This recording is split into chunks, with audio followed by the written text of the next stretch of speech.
저는 넥슨 GT에서 테크니컬 아티스트로 일하고 있는 정민우라고 합니다. 시간 내주셔서 와주셔서 감사합니다. 오늘 발표할 내용은 레이 마칭이라는 주제에 대해서 발표를 할 건데요. 혹시 들어보신 분 계신가요? 레이 마칭이 뭔지, 아니면 써보셨거나 쓰고 계시거나. 그래도 꽤 있네요. 네. 이거를 아마 써보셨으면은 이게 거의 코드로만 돌아가는 거라는 거를 좀 아실 텐데, 그 설명을 최대한 아티스트의 언어 위주로, 그러니까 그림이라든지 그런 걸로 좀 설명을 해보려고 합니다. 네. 그래서 레이 마칭은 예를 들면은 그 렌더링을 할 때 우리가 폴리곤을 쓰잖아요. 그러면은 표면을 가지고 모델링을 하죠. 그러면은 예를 들어 한 점이 뭔가 있다고 했을 때 이 점의 위치를 폴리곤이 있으면 그 주변에 있는 점을 가지고 알 수 있는데, 레이 마칭의 경우에는 그런 게 없어요. 그래서 예를 들면은 이런 바다라든지 이런, 재생을 해보겠습니다. 예를 들어 이런 볼륨을 렌더링 한다고 했을 때 폴리곤으로 이거를 표현하기는 쉽지는 않잖아요. 물론 못하는 건 아니지만 해상도 문제도 있고 여러 가지 문제로 인해서 또 실제로 불가능한 볼륨들도 있고요. 그래서 이런 것들을 표현하기 위해 자주 사용하는 알고리즘입니다. 그래서 일반적으로 레이 마칭을 쓰려고 하면은, 그래서 이런 되게 조금 길다면 긴 쉐이더 코드가 필요해요. 그래서 어떻게 생각하면 좀 복잡할 수도 있고 좀 난해할 수도 있는 주제이긴 한데요.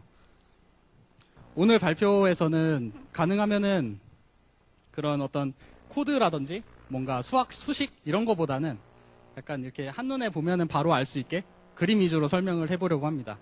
왜냐면은 일단 이해가 돼야지 더 재밌을 거라고 생각을 해가지고요.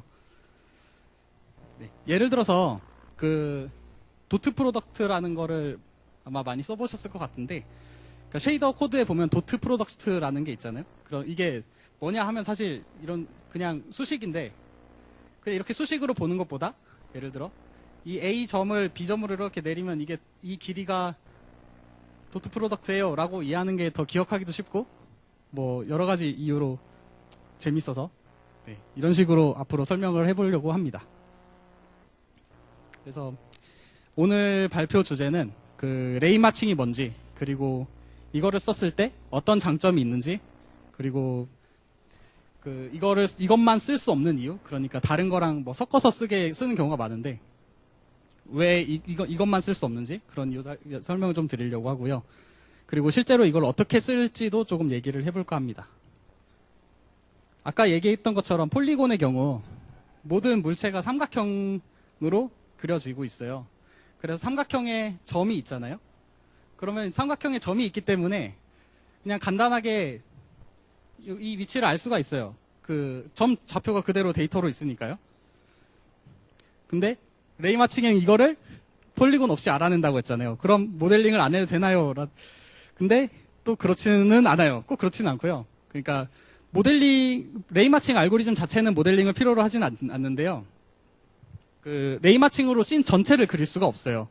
그래서 모델링해서 만든 씬이랑 레이 마칭을 사용한 어떤 오브젝트랑 섞어서 사용하는 경우가 많습니다. 네, 그래서 실제로 렌더링을 하는 경우에 폴리곤의 경우에는 이런 식으로 표면이 이렇게 칼로 자른 것처럼 삼각형으로 이루어져 있고 표면 위주로 데이터가 이루어져 있기 때문에 이렇게 칼로 자른 것 같은 직선으로 된 어떤 면으로 보이는 반면, 레이 마칭의 경우에는 어떤 볼륨으로 보이게 돼요, 결과물이. 그래서 예를 들어서 이렇게 벽돌이랑 사과를 폴리곤으로 한번 만든다고 생각을 해볼게요. 그러면은 이런 식으로 모델링을 많이 해보셨을 테니까 이런 식으로 삼각형 면을 만들고 면의 위치를 주겠죠.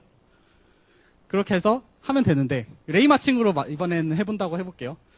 아까 말했듯이 이거를 알아내는 게 레이 마칭이잖아요. 이 표면의 위치, 이걸 알아내는 방법이 필요한데 일단 사과로만 생각하면은 조금 사과도 어려울 수도 있어서 조금 더 단순화를 해볼게요. 그러면은 예를 들어 9라고 생각을 해볼게요. 아니면은 그냥 1이라고 봐도 똑같고요. 1이나 9나 사실 이 거리는 똑같기 때문에 이렇게 봤을 때 원의 중심이 있고 반지름이 있죠. 그 다음에 눈 위치가 있죠. 그럼 이제 눈에서 봤을 때 눈과 중심의 거리 차이가 있고 거기에서 반지름을 빼면 눈에서 이 표면까지 거리가 나옵니다. 이게 제일 쉬운 레이 마칭 중에 하나인데 뭐 이런 식으로 아까 보여드렸던 사과라든지 벽돌이라든지 또는 우리가 표현하고 싶은 바다, 뭐 구름, 뭐 그런 것들을 이런 언어로 표현을 하는 방식으로 네, 이런 것이 이제 레이 마칭인데요. 일단 뭐 나중에 자세히 조금 더 설명을 드리긴 하겠지만 이 거리를 구하는 공식을 어떤 블랙박스라고 생각을 해보고 먼저 설명을 드릴게요. 이 경우에 이제 그 눈 위치를 넣으면 이 눈 위치에서 어떤 표면까지의 최단 거리를 계산해주는 블랙박스라고 가정을 하는 거예요. 그래서 이 어떤 월드에 있는 아무 점이나 찍은 다음에 이 점에서 이 표면까지의 최단 거리는 이 블랙박스로 알 수 있다고 가정을 한 겁니다. 그랬을 때 우리가 원하는 거는 사실 최단 거리는 아니에요. 그러니까 눈이 있고 카메라로 찍었을 때 최단 거리보다는 어떤 특정 방향의 특정 방향의 거리가 필요한 거예요. 최단 거리가 아니고. 하지만 아까 보여드렸던 것처럼 우리가 만든 블랙박스는 최단 거리를 알려주잖아요. 그러니까 최단 거리를 이용해서 어떤 방향의 거리를 계산하는 것이 필요한 거예요, 지금은. 그래서 일단 편의상 픽셀 방향의 최단 거리, 픽셀 방향의 거리라고 생각을 해볼게요. 이 경우에 최단 거리의 표면점은 여기인데 카메라가 이쪽을 보고 있어요. 그러면 이제 이 길이와 이 표면까지 이 길이는 다르겠죠. 그래서 이거를 구하는 방법이 이렇게 됩니다. 이 선을 그었을 때 이 표면까지 먼저 최단 거리를 구하고 최단 거리에서 원을 이렇게 그려요. 원을 그린 다음에 우리가 원하는 방향으로 나가는 이 직선과 만나는 점을 선택을 해요. 이렇게 한 다음에 여기에서 다시 한번 아까 이 최단 거리를 구했던 이 블랙박스를 다시 한번 돌리는 거예요. 그러면 다시 한번 최단 거리를 알 수 있고 여기서 다시 한번 원을 그릴 수 있어요. 그래서 다시 만나는 점을 찾고 다시 최단 거리를 찾습니다. 또 원을 그리고요. 다시 이거를 계속 반복을 하는 거예요. 이렇게 반복을 해서 일정 이상 어떤 표면에 가까운 뭐 특정 값, 뭐 0.01 이하로 넘어가면 표면이라고 치고 뭐 이런 식으로 일정 거리에 가까워질 때까지 뭐 정해진 횟수만큼 반복을 하고요. 그 반복해서 구한 모든 거리를 더하면 이 방향의 거리가 나와요. 그러니까 우리가 지금 이제 이 블랙박스를 이용해서 할 수 있는 게 뭐냐면 최단 거리를 구하는 기계를 가지고 방향의 거리를 알 수 있게 된 거예요. 근데 이거를 가지고 어떻게 렌더링을 하느냐? 이렇게 하는 겁니다. 눈이 있고 우리가 카메라라고 치면은 여기서 이제 오브젝트의 표면을 쭉 보면 내 눈 위치에서 오브젝트 표면까지 선을 그을 수가 있어요. 그래서 모든 선들을 하나하나 긋고 그 각 선마다 방향이 있겠죠. 그래서 그 방향에 해당하는 거리를 아까 보여드렸던 그 블랙박스를 반복해서 돌리는 방식으로 각각의 방향의 거리를 구하는 거예요. 조금 더 자세히 설명을 드리자면은 카메라 위치에서 픽셀 방향으로 레이저를 쏘는 거예요. 그래서 그러니까 만나는 그 표면까지의 각 픽셀에 해당하는 모든 거리를 구한 다음, 그러면 픽셀마다 가까운 데가 있고 조금 상대적으로 먼 데가 있겠죠. 이렇게. 그래서 이거를 이런 식으로 뭔가 흰색, 가까운 건 흰색, 먼 건 약간 어두운 색 이런 식으로 표현을 하면 우리가 흔히 폴리곤에서 사용하는 뎁스맵이랑 같은 형태가 되거든요. 뎁스맵은 이제 뭐 똑같은 개념이긴 하지만 폴리곤에서는 이제 좌표를 이용해서 이 깊이를 구하지만 레이 마칭에서는 이 깊이를 방금 보여드렸던 이런 어떤 블랙박스를 이용해서 구하고 있습니다.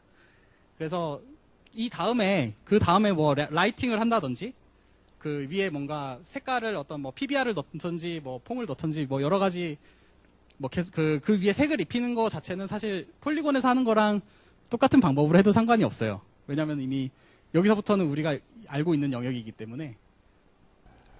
이걸 했을 때 이제 장점이 있으니까 쓰는 건데요. 이걸 썼을 때 가장 큰 장점이 뭐냐면은, 예를 들면은, 폴리곤으로 구랑 육면체를 만들었을 때, 얘네를 이런 식으로 섞으면 어떻게 되나요? 그러면 모델링을 새로 해야 되겠죠? 섞인 모델링을. 아니면 뭐 본을 박아가지고 섞인 만큼 움직여준다든지 뭐, 하여튼 뭔가 어떤 그 폴리곤으로 했을 때는 그게 간단한 계산이 아니거든요. 이런 것들은. 하지만 레이 마칭을 썼을 경우에는 이거를 섞이는 정도를 뭐 실시간으로 변화시켜 준다든지 아니면 완전히 다른 방식으로 섞어 준다든지 아니면 뭐 폴리곤에서 약간 비싼 계산에 해당하는 불리언 연산을 실시간으로 해준다든지 거기에 뭔가 아까랑 같은 어떤 효과를 불리언에서 뭐 빼기 연산에 넣는다든지 그런 것들을 층층이 쌓아가지고 뭔가 여태까지 없었던 그러니까 원래 구는 아까 구했잖아요.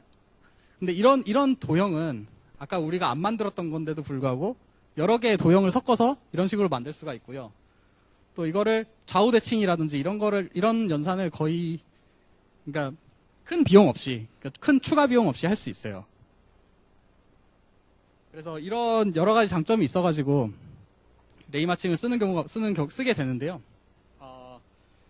하지만 이게 아까 처음에 말씀드린 거랑 마찬가지로 그 모든 씬 전체를 레이 마칭으로 처리할 수는 없어요. 왜냐면은 일단 아까 보여드렸던 것처럼 블랙박스를 만들어야 되죠.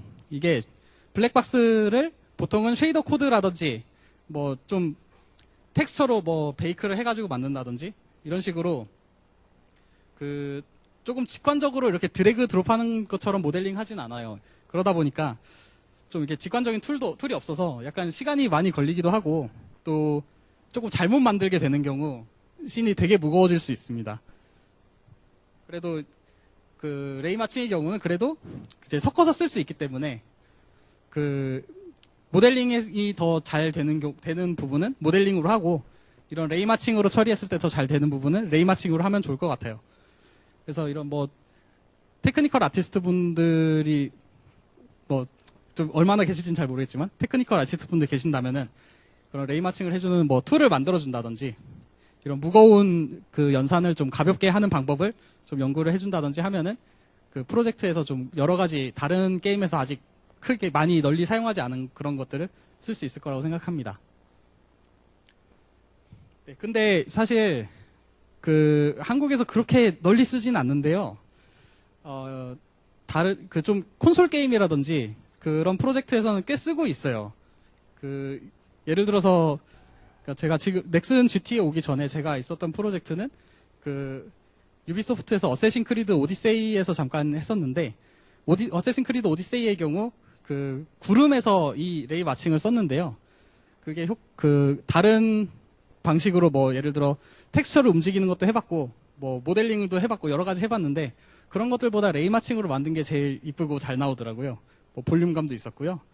그래서 실제로는 생각보다 꽤 많이 쓰이고 있어요. 실제 게임에서도. 그리고 언리얼 엔진의 경우 뭐 컬링에서도 일부 사용하고 있고요. 여러 가지 뭐 쓰기에 따라 그 꼭 렌더링 그 자체가 아니더라도 뭐 응용할 수 있는 것도 많고요. 또 모델링이 필요 없기 때문에 아까 말씀드린 것처럼 어떤 데모 씬 그런 걸 만들어 가지고 내가 갑자기 딱 생각이 난 어떤 라이팅 같은 거 아니면 툰 쉐이더 중에 툰 쉐이더 좋은 아이디어가 났어요. 그러면은 모델링을 하지 않고 바로 만들어서 그냥 돌려볼 수도 있는 거죠. 뭐 이런 데다 쓸 수도 있고요. 그리고 아까 말씀드린 것처럼 심 뎁스를 이용해서 폴리곤으로 만든 씬과 합쳐서 사용해도 되고요. 그래서 그 실제로 쓰이는 것들 중에 보면은 이런 게임 화면에 이런 것들이 있다고 치면 캐릭터라든지 뭐 나무나 이런 것들도 그냥 폴리곤을 다 쓰고 구름, 연기 이런 데다가만 레이 마칭을 사용한 다음에 섞으면 뭐 현재 하드웨어 한계에서는 좀 이렇게 합리적인 그런 전략이 될 거라고 생각하고 있습니다. 뭐 물론 이제 아이디어에 따라 더 써도 되고 덜 써도 되지만요. 일단 네, 이 정도로 현재 쓰고 있다고 생각하고 있습니다. 그리고 테크 데모의 경우에는 그 레이 마칭의 경우는 순수한 알고리즘이고 이게 뭐 엔진에 종속되어 있는 기능이라든지 뭐 그런 게 아니라서 그냥 브라우저에서도 이런 식으로 돌릴 수가 있어요. 폴리곤으로 이런 걸 만들려고 하면 굉장히 무겁겠지만 레이 마칭으로 하면 이거는 그렇게 무겁지 않아요. 뭐 물론 모바일에서 돌리면 좀 무겁긴 한데요. 그래도 안 돌아갈 정도는 아니고 네, 아이패드에서는 뭐 60프레임도 나오고 뭐 브라우저에서 돌리는데도 그 정도까지 찍을 수 있기 때문에 뭐 생각보다 되게 무겁지도 않고요. 그래서 개발 환경에 독립적인 알고리즘이라서 좋은 점이 많습니다. 근데 실제로 게임에 되게 널리 쓰진 않아요, 생각보다. 뭐 특히 모바일 프로젝트의 경우에는 뭐 말할 것도 없이 무거워서 잘 안 쓰는 경우가 많긴 하지만 모바일이 아닌 경우에도 꽤 안 쓰는 경우가 좀 많이 있는데요. 그러니까 예를 들어 구름이라든지 이런 거를 실제 레이 마칭을 그냥 넣었을 때보다 더 무거운데도 불구하고 굳이 사용하지 않고 하는 경우가 있어서 이런 식으로 발표를 하고 있어요. 예를 들어서 흔히 쓰는 방법 중에 하나가 이제 부드러운 오브젝트를 그릴 때 폴리곤 여러 장을 겹쳐가지고 만드는 경우가 있잖아요. 이렇게 하는 경우 특히 뭐 디퍼드 렌더링을 쓰는 언리얼 엔진의 경우 굉장히 많이 무거워질 거예요. 아마 경험은 많이 해보셨을 텐데요. 그런 것들을 대체하는 정도로 사용하면은 좋을 것 같습니다. 이제 그 다음은 이 레이 마칭을 실제로 좀 구현을 어떻게 하는지에 대해서 조금 더 디테일하게 아까 블랙박스라고 말하고 넘어갔던 부분에 대해 얘기를 해보려고 하는데요. 일단 지금 이번 세션에서는 그냥 레이 마칭에 대해서만 말씀을 드릴게요. 이거랑 폴리곤을 어떻게 섞고 이런 얘기는 좀 생략을 하겠습니다. 그거는 좀 더 디테일한 이야기는 이제 따로 얘기를 해보면 좋을 것 같고요. 이번 세션에서는 네. 일단 아까 간단하게 그림으로 보여드렸던 것처럼 레이 마칭 렌더링을 하기 위해 필요한 게 먼저 시작 지점이 필요하고 그 다음에 이 시작 지점에서 방향이 필요하죠. 그 다음 거리 함수를 만들어야 되고요. 네, 그래서 우리가 제일 먼저 필요한 거는 시작 지점인데 시작 지점은 사실 정해져 있어요. 그냥 카메라 위치가 시작 지점이에요. 그렇죠? 그리고 방향의 경우에는 픽셀 방향으로 레이저를 쏘도록 만들어야 되는데요. 뭐 제일 간단하게 만들 수 있는 방법 중에 하나는 이런 건데요. 이게 뭐냐면 이런 식으로 예를 들어 씬이 있으면 씬 0,0부터 1,1까지 이런 식으로 씬 UV가 있죠. 씬 UV가 있는 상태에서 UV를 2배로 늘리면 0,0에서 2,2까지 늘어나죠. 여기서 1을 빼주면 -1, -1에서 1, 1까지 되는 거죠. 이렇게. 그러면 이제 아까 보여드렸던 것처럼 이게 그 부분인데요. 얘랑 똑같은 건데요. 결과값이 똑같긴 한데 뭐 연산은 사실 얘가 조금 더 가볍긴 해요. 그 이유는 뭐 나중에 이미 알고 계신 분들도 있겠지만 이렇게 하는 이유가 뭐냐면은 그러니까 레이저가 여기서 이쪽 방향으로 이렇게 발사되는 게 아니고 가운데 점에서 이렇게 상하 좌우로 이렇게 발사되는 거잖아요.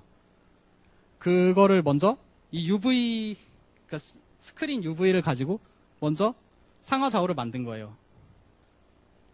그 다음에 이게 이제 일정 거리에 있는 어떤 평면이라고 가정하고 일정 거리의 평면에 이 레이저를 쏜다고 가정을 하면 Z값이 결정이 돼 있겠죠.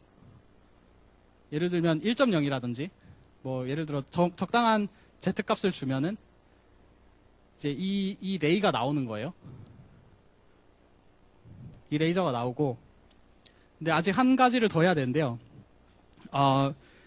그냥 레이저를 그냥 구했을 땐 이거는 방향이 아니고 사실 우리가 필요한 거는 여러 번 반복해서 계산할 수 있는 방향이어야 되기 때문에 이 단위 길이가 1이어야 돼요. 그래서 아까 여기 보면은 노멀라이즈라는 걸 합니다. 이거는 그냥 약간 모두가 사용하는 그냥 복사해서 써도 되는 뭐 그런 느낌의 코드긴 한데 그냥 대충 어떻게 돌아가는지 간단하게 설명을 드렸고요. 그래서 이런 식으로 많이 쓰고 조금 더 디테일하게 넘어가면은 뭐 이제 원래 게임 씬이랑 합쳐야 되는 경우 그런 경우에는 좀 계산이 달라지기는 해요. 예를 들면은 이 상하 좌우 이 꼭지점의 위치를 정확하게 계산을 한 다음에 그 방향으로 이렇게 맞춰줘야 FOV라든지 뭔가 왜곡이 들어간 그 카메라랑 그 카메라로 그 렌더링한 폴리곤이랑 겹쳤을 때 이질감이 없겠죠. 뭐 그런 문제들이 있습니다. 뭐 어쨌거나 일단 지금 이번 세션에서는 그 폴리곤이랑 합치는 거에 대해 이야기는 안 하고 그 순수하게 그냥 레이 마칭에 대한 것만 얘기할 거기 때문에 이 방식을 말씀드리고요. 그 다음에 또 필요한 게 거리 함수예요. 이게 아까 얘기했던 블랙박스인데요. 간단하게 설명드렸던 이 구가 있었죠. 구의 경우에는 간단하게 점과 중심 사이의 거리에서 반지름을 뺀 게 표면 거리예요. 이거를 예를 들면 육면체에도 할 수 있어요. 육면체의 경우에는 당장 한 번에 생각이 잘 나지는 않거든요. 뭐 점에서 여기까지 거리? 그러면은 뭐 어떻게 해야 되지? 뭐 이렇게 약간 생각이 들 수도 있는데 일단 한 단계씩 좀 나눠서 생각을 해보면은 일단 점이 어디에 있든 이 육면체의 중심점 기준으로 봤을 때 이렇게 육면체를 막 나눴어요. 육면체가 0,0,0이라고 치고 이렇게 육면체를 막 쪼갰어요. 반으로. 반으로 쪼개면 이 점이 이쪽에 있든지 이쪽에 있든지 최단 거리는 똑같잖아요. 그래서 이게 마찬가지 이쪽에 있든지 똑같고요. 그러니까 x, y, z를 뒤집어도 그 육면체의 중심점이 0,0,0에 있으면 최단 거리가 똑같은 거예요. 그래서 절대값을 먼저 합니다. 절대값을 먼저 한 다음에 그럼 이제 남은 이 8분의 1 조각 얘 하나가 있잖아요. 이 조그만한 쪼개진 반의 반 이 육면체의 가로 세로 높이만큼을 빼줘요. 그러면은 원래는 이 점 P랑 이 0,0,0의 거리는 그냥 이 거리겠지만 이 작은 육면체의 가로 세로 높이만큼을 빼주면 이런 어떤 코너 모양의 어떤 그냥 XYZ 그냥 그 좌표축이 있는 곳 기준으로 점 P의 그 XYZ 그냥 좌표가 그대로 거리값이 돼요. 그래서 이 가로 길이, 세로 길이, 이 너비 깊이 길이 이거 중에 제일 큰 값이 최단 거리가 되는 겁니다. 한 가지만 더 해볼게요. 이제 점이랑 평면의 거리에 대해서 얘기를 해볼게요. 예를 들어 여기를 0,0,0이라고 두고 점 위치가 있어요. 그리고 면 방향이 이쪽입니다. 이 경우에는 아까 맨 처음에 그 발표 시작할 때 했던 도트 연산 기억나시나요? 그거를 해보려고 해요. 그래서 이 평면의 방향, 노멀 벡터를 0,0으로 옮겼어요. 그리고 점의 좌표를 그대로 그냥 벡터로 만들어서 이렇게 선을 그었습니다. 그렇게 한 다음에 점 좌표랑 이 노멀이랑 도트 프로덕트를 하면 여기가 이 점이 이 길이가 나오죠. 그럼 이렇게 하면 어떻게 되냐면은 이게 거리예요. 그냥 최단 거리가 그 점 좌표 도트 n이에요. 근데 이제 제한 조건이 이제 0,0,0에서만 되는 거니까 이 평면이 0,0,0을 지나지 않는 경우를 위해서 조금 더 생각을 한 번 더 해보자면은 예를 들어 이 평면이 0,0,0을 지나지 않고 여기를 지나가요. 이 경우에는 아까랑 똑같은 방법으로 그 점 좌표 도트 n을 해서 여기까지는 알 수 있어요. 왜냐면 이건 0,0을 지나니까 여기까지는 알았죠. 그 다음 이거를 구해야 돼요. 이 파란색. 네. 그래서 이 파란색 길이는 이 0,0,0 기준으로 이렇게 선을 쭉 그어보면은 이게 n 방향으로 면이 얼마나 밀려났는지 그거를 생각해 보시면은 네. 이 길이를 가지고 이제 n 방향이 되는 겁니다. 뭐 이런 식으로 그 구랑 뭐 육면체 평면 말고도 예를 들어 캡슐이라든지 뭐 여러 가지 다른 이런 도형들에 대해서 그 정리해 두신 분들이 있어요. 이걸 우리가 처음부터 다 생각할 필요는 없고요. 이런 것들을 하나씩 공부해 보는 것도 재밌고 뭐 하나 실제로 자기가 직접 만들어 보면 그것도 되게 재밌어요. 생각보다 이거를 직접 해보면은 막 되게 어렵지 않고 또 하다가 헷갈려가지고 조금 이렇게 실수해서 잘못했는데 그게 오히려 이쁘게 잘 나오는 경우도 있고요. 그래가지고 한번 이쪽으로 파보시는 걸 추천을 드립니다. 그리고 아까 이런 식으로 만든 그 블랙박스들을 서로 더하거나 뭐 빼거나 그 뭐 교차 지점을 구하거나 뭐 이럴 수가 있거든요. 그러니까 흔히 우리가 폴리곤에서 말하는 그 불리언 연산을 할 수 있는데요. 뭐 예를 들면 첫 번째로 제일 흔하게 할 수 있는 게 이런 유니언이죠. 이거는 불리언 유니언인데 유니언 연산을 할 때는 이 91, 92가 있을 때 이 둘 중에 그냥 가까운 거리를 구하면 그냥 두 개가 합쳐져요. 그냥 미니멈 디스턴스 1, 디스턴스 2 하면은 그대로 이렇게 볼륨이 합쳐져 버립니다. 그렇게 되는 이유가 뭐냐면은 이 가운데 점을 기준으로 예를 들어 그 첫 번째 구에 가까운 이쪽 공간에서는 여기까지의 거리가 그대로 나오겠죠. 똑같이. 그리고 이 구 두 개가 만나는 이 지점을 기준으로 이쪽 구에 더 가까워지면 이쪽 구의 표면이 나오는 거예요. 그래서 더 가까운 거리를 구하면은 두 개가 합쳐집니다. 반대로 둘 중에 더 먼 데를 구하면 이 가운데의 기준선 기준으로 첫 번째 구에 더 가까운 이쪽 점에서는 두 번째 구의 표면이 나오겠죠? 그럼 이쪽 표면이 나옵니다. 그리고 반대로 이쪽 선 기준으로 반대로 이쪽 점에서 최단 거리를 구하면 이 첫 번째 구까지의 표면의 거리인 이쪽 표면이 나오고요. 그래서 두 개 중에 맥스라고 해가지고 더 큰 값을 취하면 두 개가 이런 식으로 그 두 개의 교차된 볼륨을 구할 수가 있어요.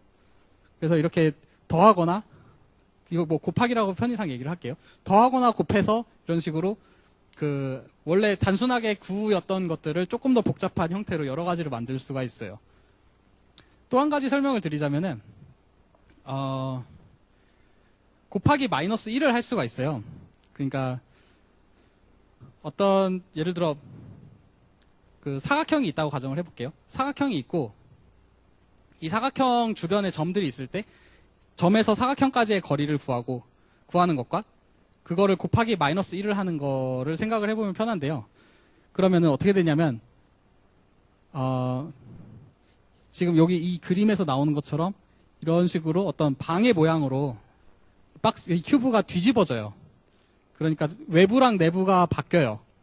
그래가지고 예를 들어 우리가 방을 표현하고 싶을 때 이런 식으로 평면 3개를 아까 미니멈으로 이렇게 유니언으로 해가지고 평면 3개를 구해도 되지만 그냥 큐브를 구한 다음에 곱하기 마이너스 1을 해도 이런 같은 결과가 나옵니다. 그리고 이런 식으로 마이너스 1을 곱한 뒤집힌 볼륨이랑 그리고 우리가 기존에 만들었던 뭐 구 볼륨이랑 이런 식으로 이렇게 합칠 수도 있고요. 그리고 이렇게 뒤집는 방법을 이용해서 구 두 개가 있을 때 예를 들어 첫 번째 구는 뒤집고 두 번째 구는 뒤집지 않은 상태에서 첫 번째 구와 두 번째 구의 교차점을 구하면 그냥 두 번째 구에서 첫 번째 구를 뺀 값과 똑같아져요. 그래서 어떻게 되냐면은 이런 식으로 보시다시피 그 불리언에서 빼기 연산을 할 수가 있어요.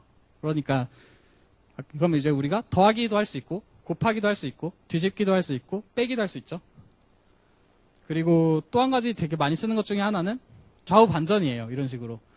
이렇게 되면 어떻게 되냐면은 예를 들어 이런 식으로 사과랑 벽돌을 렌더링 할 때 그냥 보면은 사과랑 벽돌이 이렇게 보통 원래대로 보이겠지만 만약에 가운데를 기준으로 좌우 대칭을 시키면 사과가 이렇게 두 개가 보여요. 이거를 시키는 방법은 그냥 이 어떤 점이 있을 때 그 점의 x값에다가 절대값을 해주면 되는데요. 아까 말씀드렸던 것처럼 그냥 이 한 점에서만 절대값을 하는 게 아니고 이 점이 이렇게 최단거리 구하고 홀을 그린 다음 또 최단거리 구해서 그 옮겨가고 그리고 또 최단거리 구하고 이렇게 매 스텝이 있잖아요.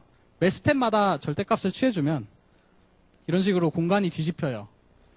뭐 뒤집히는 거 이외에 뭐 예를 들어 매트릭스 뭐 회전 매트릭스 같은 그 행렬 같은 걸 만들어서 회전을 시킨다든지 뭐 아니면 반복을 시켜가지고 타일링을 한다든지 그렇게 해도 그 블랙박스의 비용이 크게 증가되지 않은 상태에서 그러니까 무한히 많은 뭐 프랙탈 도형, 볼륨 이런 거를 만들 수가 있습니다.